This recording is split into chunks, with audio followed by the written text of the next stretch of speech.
एक शाम प्राची टीवी पर सीरियल देख रही होती है, तभी उसकी सास वहाँ आती है। अरे सीरियल में तो ऐसे मग्न है जैसे आज रात का खाना पड़ोसी आकर बनाएंगे। मुझे पता ही नहीं था आपने अपने बेटे की शादी पड़ोस में भी की हुई है। हैं? मतलब? मतलब इस घर में सारा काम बहू ही करती है, आप तो सिर्फ खर्राटे मारती हैं। अच्छा जी, फिलहाल तो तुम आराम फरमा रही हो, चलो जाओ, ये मेरे टीवी देखने का समय है। आहा, इसीलिए मुझे भगाया जा रहा है। सॉरी, अब तो बिल्कुल नहीं जाऊंगी। प्राची की इस बात पर दोनों सास बहू के बीच टीवी रिमोट के पीछे बच्चों जैसे छीना झपटी शुरू हो जाती है, जिसके बीच श्लोक भी काम से घर वापस आ जाता है। आज मेरी चूहे बिल्ली की जोड़ी किस बात पर झगड़ रही है? अरे तेरे बीवी मुझे टीवी ही नहीं देखने दे रही। अरे तुम्हारी मम्मी मुझे खाना बनाने के लिए फोर्स कर रही है। अरे वाह, ऐसे बेतुके रीजन पर तो बच्चे भी झगड़ा नहीं करते। अरे मुझे कुछ मत बोल, सब इसने ही शुरू किया है। हाँ हाँ, जैसे आप तो बहुत दूध की धूली है ना। अरे बस, दोनों चुप। प्राची जाओ, खाने की तैयारी करो। और माँ तो छोड़ो, तुम्हें क्या बोलूं, शांति से अपना सीरियल देखो, मुझे दोबारा लड़ने की आवाज सुनाई नहीं देनी चाहिए। ऐसा बोलकर श्लोक वहाँ से चला जाता है, जिसके पीछे पीछे प्राची भी कुछ न कुछ बड़बड़ाते हुए रसोई में चली जाती है। हाँ, सासू जी को तो कुछ बोलेंगे ही नहीं, बस मुझ पर ही हुक्म चलता है, खाना बनाओ, जैसे मैं इनके घर में खाना बनाने के लिए आई हूँ।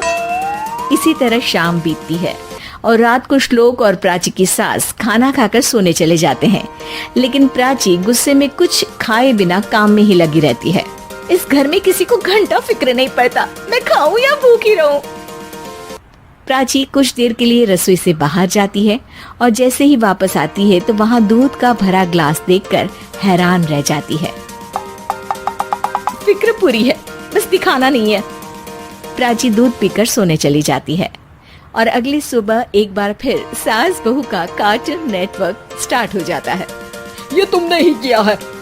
अरे अजीब जबरदस्ती है, मैं बोल रही हूँ मैंने कुछ नहीं किया। दोनों ने मिलकर पूरे घर को पागल खाना बनाया हुआ है। यहाँ कोई नॉर्मल इंसान तो रह ही नहीं सकता, इसीलिए अब पड़ोसी क्या रिश्तेदार भी घर आने से कतराते हैं। और सुन बेटे, तू भी चंगा, तेरी माँ भी चंगी, तेरी बीवी भी चंगी, रिश्तेदार। हाँ जी, आपको नहीं पता क्या, गंगाधर ही शक्तिमान है, रिश्तेदार ही। हाँ, बस समझ गया। कभी जानवरों जैसे लड़ेंगी तो कभी जुगलबंदी करेंगी। भाई मैं आप दोनों के बीच में नहीं फंसना चाहता। सास बहू की इस मनमौजी जोड़ी से परेशान होकर श्लोक अपना सिर खुजलाता वहाँ से चला जाता है। चलो अब मैं भी कीर्तन में जा रही हूँ। इस पर जैसे ही सास कमरे में अपना पर्स लेने जाती है तो वहाँ नाश्ते की प्लेट रखी देख मुस्कुराने लगती है और नाश्ता करके घर से बाहर निकलते हुए कुछ पैसे टेबल पर रख जाती है, जिसके कुछ देर बाद सिलेंडर वाला घर आता है। ओ मुरी मैया, मैं सिलेंडर के बारे में तो बिल्कुल भूल ही गई थी। घर खर्च के सारे पैसे भी मम्मी के पास है और श्लोक से बोला तो उल्टा 4 बात सुनाएंगे। प्राची ये सोच ही रही होती है कि अचानक उसका चेहरा चमक उठता है और वो घर में आकर इधर उधर देखने लगती है। तभी उसकी नजर टेबल पर रखे पैसों पर पड़ती है, जिन्हें वो सिलेंडर वाले को दे देती है। ये सब श्लोक देख लेता है। अच्छा बेटे, इतना बड़ा घोटाला, सबके सामने मैं तेरी दुश्मन और पीठ पीछे तेरी मेरी यारी। इस पर श्लोक एक प्लान बनाता है और शाम को सब एक साथ बैठे होने पर बोलने लगता है। माँ, तुम दोनों की बहुत लड़ाई होती है, इसलिए मैं सोच रहा हूँ कि प्राची को उसके घर छोड़ाऊं, इससे वो भी खुश रहेगी और तुम भी।